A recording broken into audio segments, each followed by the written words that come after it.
If you're going to mediation soon or you have clients who are, consider pre-mediation coaching with us at High Conflict Institute.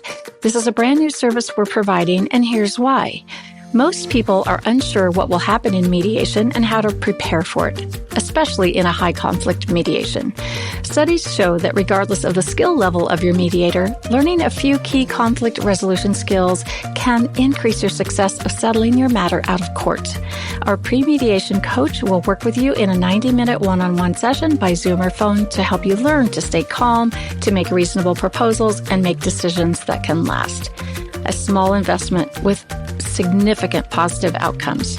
Schedule your pre-mediation coaching session on our website at the link below in the show notes or call us at 619-800-2070. If you're a lawyer, mediator, or other professional and want more info, just ask us at highconflictinstitute.com on our contact page, or feel free to provide the coaching link directly to your clients today.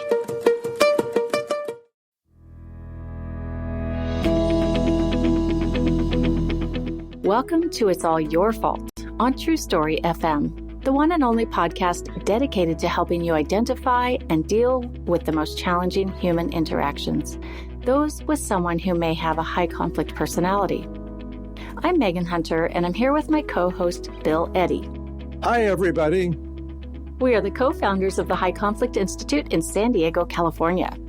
We focus on training, consulting, and educational programs and methods, all to do with high conflict. In this episode, we're going to talk about why it's so hard to change how we handle high conflict interactions. In other words, why do we keep reacting and ending up in the same conflict over and over? But first, a couple of notes.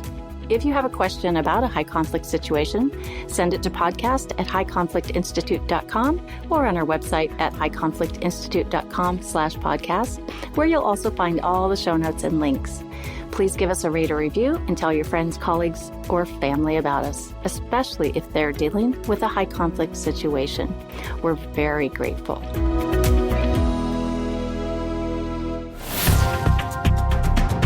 So, Bill, one question that's come in a lot focuses on frustration. Frustration with one's ability to handle high conflict interactions, if not perfectly, at least in a more modulated way and with more confidence. So first, I think it's important to talk about why we often overreact or respond in a way that doesn't seem to work in these high conflict interactions. When we're dealing with high conflict people, we soon realize it's really a world filled with dilemmas. Someone with a high conflict personality generally brings problems, not solutions. It's normal to respond, in the way we respond to anyone, to any problem or issue, but with people with high conflict personalities, we find that the interaction escalates unexpectedly on a typical day. So why is this? We all have our defaults. We are used to focusing on what is being said or asked, and we respond accordingly. Or we are already frustrated and reactive ourselves. It's, can be really hard to divert from our own defaults and do that one extra special thing that will de-escalate the situation, which is typically using an ear statement or asking for a proposal or maybe even setting a limit, depending on the situation. So, Bill, we'll talk in a bit about the dilemmas and decision list I've been using in my consultations and trainings lately, and even for myself. But I'd like to hear your thoughts on how to override defaults and do the opposite of what we're used to doing and feel like doing in these high conflict interactions. Well, I think a lot of it has to do with the brain, probably not surprisingly. And our brains are built to protect and defend us from threats and danger, and to tell us to fight or to flee or to freeze. So I think our automatic response is the fastest response, is the amygdala in our brain tells us this is a dangerous situation, and it activates, our central nervous system response to fight, flee, or freeze. And so our bodies already head start into dealing with this as a danger rather than just another problem to solve. And so in many ways, it takes some learning. Our brain, we have to teach our brain to not overreact. It's just another high conflict person. We need to use our skills and we can calm things down. But the amygdala takes some learning to know that. And the analogy I'd like to say is adolescence. In adolescence, people, kids' amygdalas are firing all the time, and their prefrontal cortex is slowly kicking in and starting to send the message, it's not a crisis, it's a problem we can solve, and creating neuron networks in the brain to calm the amygdala, or maybe even tell the amygdala you don't have to react at all in this situation, because this is a safe situation. So in dealing with high conflict people, which most people aren't really used to, we have to teach our prefrontal cortex to tell our amygdala, okay, you can calm down, it's not a crisis, and to build those networks. And I think that's what we're doing in our trainings, like you said, in your trainings, is teaching people all these different techniques to calm themselves down so they then can calm down the other person. And it just takes practice, practice, practice. I think for you and I, we're a little better at it than the average person. But I don't know about you. I still get caught by surprise sometimes. Yeah, I do too. But I have noticed, I have to say that in the last 2 or 3 years, I've noticed it's more, it's easier for me to override that amygdala response with my prefrontal cortex, right? And stop myself and do the opposite. And it takes a real awareness. And I guess, is there a muscle memory in that response? Well, I think it's building the neuron connections. Oh, that's right. It's so when you do two activities at once, the neurons that fire together at the same time think we're related and form a connection. They send out an axon and it hooks up with the dendrites of other neurons. And the more you do that, the thicker it gets. You get a myelin sheath that makes it like a superhighway. So someday, maybe, we'll be in a high conflict situation and our amygdala won't fire at all because our prefrontal cortex will say, we've got this. But in the meantime, I think we can catch ourselves and calm ourselves sooner rather than later. So you're basically saying we have to get unhooked emotionally? Is that the key here? Yeah. We have to tell the amygdala, you're not in charge. The prefrontal cortex is in charge. The left brain problem solving is what this situation needs, not the right brain defensiveness and getting ready to run and flee or fight with somebody. So part of it is practice. And part of it is with practice, you start to have this built in. And I think of it like a sport. You're playing baseball or soccer or something like that. You get better at it with practice. And so, what makes sense is for people not just to think about these skills, but to practice them with people that they can practice with a lot, like coworkers, family members, things like that. Yeah, and realizing that there will be those times when you don't even know you're in a high conflict situation or interaction, that you're just talking with someone and all of a sudden, they escalate and they're angry or intense or they, complain or blame you about something and you're totally taken off guard.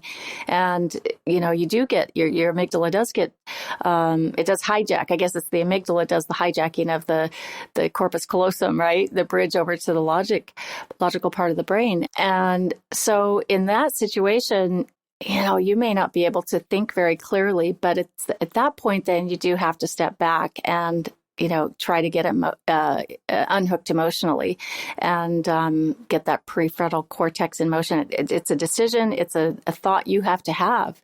You can tell yourself how to do this and how to, it's time to step back. I have to calm down. I have to use an ear statement. I have to do something different. And I guess what you're saying here is the more that we do that, the more likely it will become more routine. Absolutely. Yeah, this stuff is habit forming, just like all our other habits. Interesting. So, that's sort of an in the moment technique for what we do in high conflict interactions. And it is becoming the most requested technique that people come to us about. And in all of our trainings, people want to know, what do I do when I'm confronted with this person? Well, that's what you have to do. So in many ways, we're talking about the prefrontal cortex that addresses decision-making, dilemmas, etc. So maybe you've got some lists that you talk about. Why don't you talk about that? Yeah. So in doing a lot of consultations with people, kind of regularly recurring consultations with someone who's going through a really difficult time and in a high conflict situation. And we're on that third or fourth consult and they say, "Oh, Megan, I don't know what to do about this." And I'll ask, "Well, did you do your dilemmas and decisions list?" "Oh, no, I forgot." So it's become a very valuable tool for even myself and for those that are using it when they are confronted with that next dilemma. So it's not that in the moment what to do when your emotions are hijacked, but it's, wow, I have to address this situation. I have to talk to my soon-to-be ex-husband about this really challenging issue, and I don't know what to do. I don't know how to do it. I'm scared. I might blow up. I probably will say the wrong thing. What do I do, Megan? So I said, you've got a dilemma, don't you? Yes. Well, what are you going to do about it? I'm going to write a list. So the list just comprises of making a list of options. And Bill, you're the one that created this. So, this is for our listeners more than I'm telling you, right? And it's making a list of your options, of any option you can think of how to handle this particular dilemma. And I really try to get folks to focus on what the core dilemma is, because sometimes it's not really the core dilemma and they're not getting to the real issue. So once they do that and start writing a list of these things, then they can go back through the list and ask the same 4 questions as those 4 defining characteristics we talk about in high conflict world, which are all or nothing thinking. Is this option all or nothing of my own, right? Is it an extreme option? Is it coming from a strong emotion? Like, is this an emotional response? Is it defensive? Am I blaming in this response? Am I being passive aggressive? And you just cross out any of those that are yeses, and you're left with the best options in a high conflict situation. The best option for you, the best option for the situation, and the best option for the person on the other end who may have a high conflict personality. I've seen it over and over and again and watched the power of this, where the person writing the list gains, they get empowered and gain confidence in making this decision about what to do when they have this dilemma, and they know it's not likely to backfire. So I've had a lot of success with that, and it's just one of those tools that gets you to stop yourself first. Also, so it's kind of it has a dual benefit here, because we often will go into these with just going on our emotion or some strong reaction or doing what we think is best without really analyzing it. So it's forcing us to use our analytical skills and flexible thinking in order to get to a good solution. And it also seems to maybe extract some of our own emotion if we put some, kind of ridiculous options on the list, like, fire the person or, whatever, and just get it out on paper. Then it's out. Cross it off, and you'll be left with some good options. So, Bill, have you used this a lot, or? Well, when I started teaching about writing a list, it was more general, and as a way to kind of get into your left brain. Like if somebody's upset, write a list.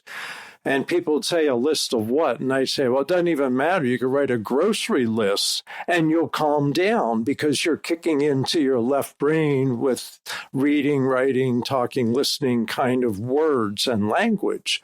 But you've refined it a bit here. And I think that's great because it really it does help you narrow things down as well as calm down.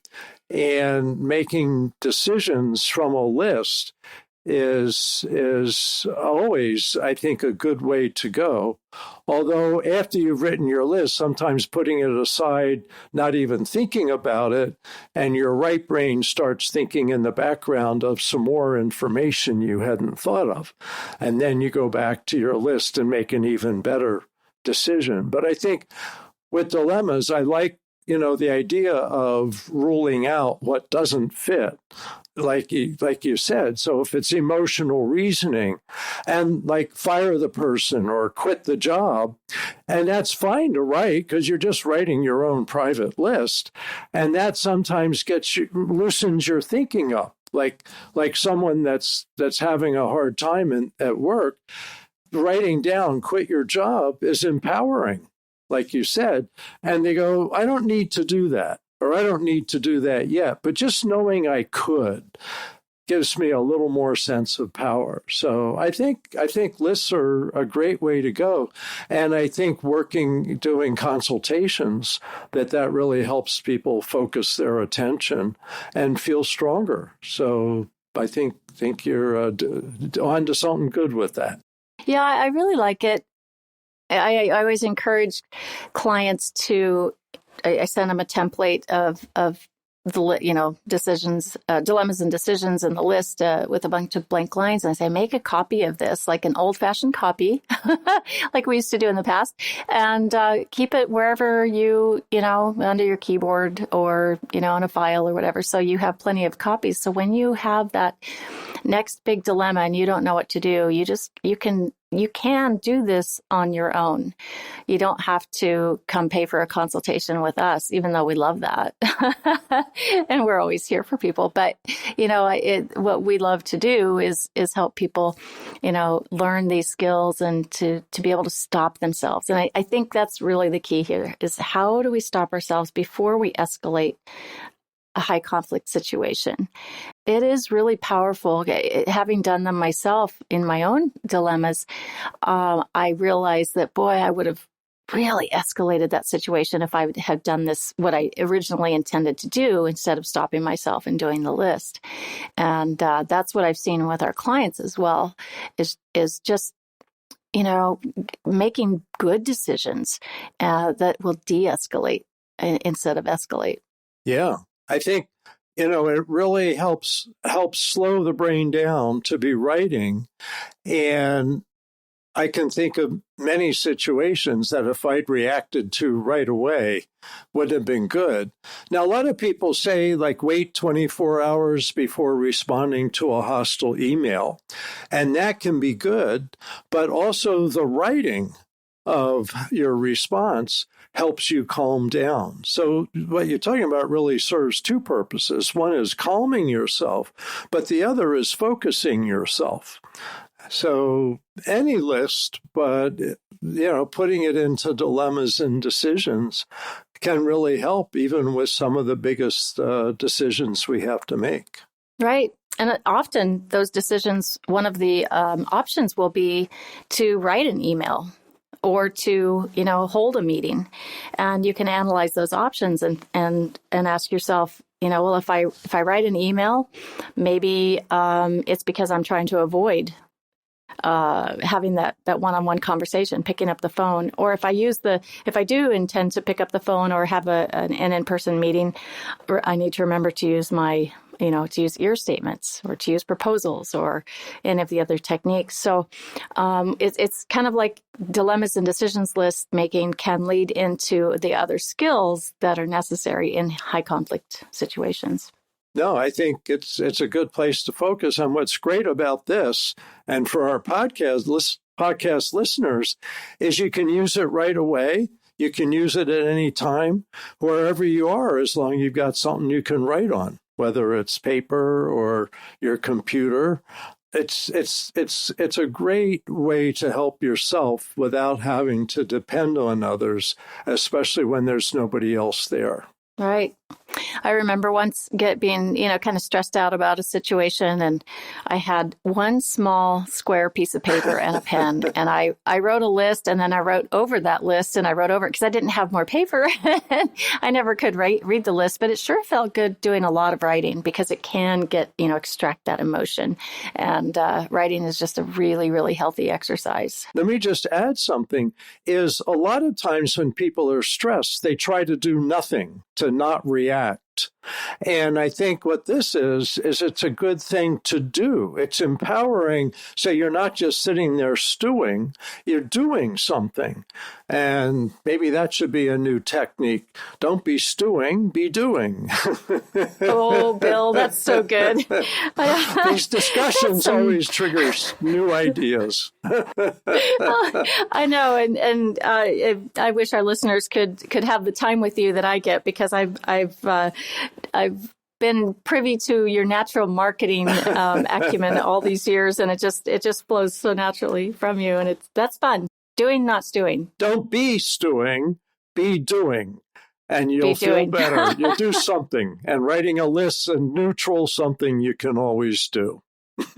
Yes, and I always say if you can just get shoved into your left brain where you can think flexibly, you're going to be calmer. So it's basically, if you're in your left brain, you're in your whole brain. So it's whole brain is a good place to be.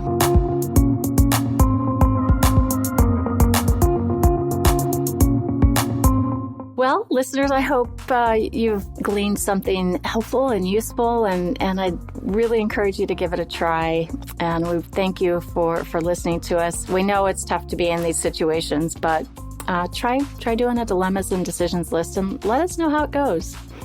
Next week, we'll talk about confirmation bias in high conflict situations and how to avoid being fooled by high conflict people. Send your questions to podcast@highconflictinstitute.com or submit them to highconflictinstitute.com/podcast. And tell all your friends about us. We'd be grateful if you'd leave a review wherever you listen to our podcast. Until next time, keep learning and practicing these skills and be kind to yourself while we all try to find the missing piece. It's All Your Fault is a production of True Story FM. Engineering by Andy Nelson. Music by Wolf Samuels, John Coggins, and Ziv Moran. Find the show notes, and transcripts at truestory.fm or highconflictinstitute.com/podcast. If your podcast app allows ratings and reviews, please consider doing that for our show.